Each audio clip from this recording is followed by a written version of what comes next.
Hi viewers, today I like to show you how to fix this iCloud account has already been added to your iPhone. Actually, when you are going to set up iCloud account on your iPhone, you can get this kind of warning message. For this warning, your email app not working properly. Let's have a look how to fix it. First, open settings from your iPhone home screen.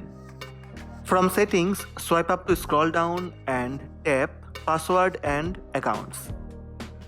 Under account section, find out iCloud and tap on iCloud. Again, tap iCloud.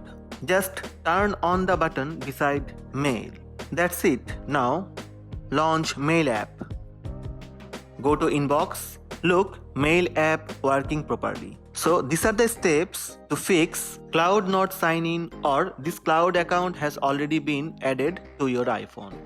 Hope this video help you. Please subscribe my channel by tap on red subscribe button.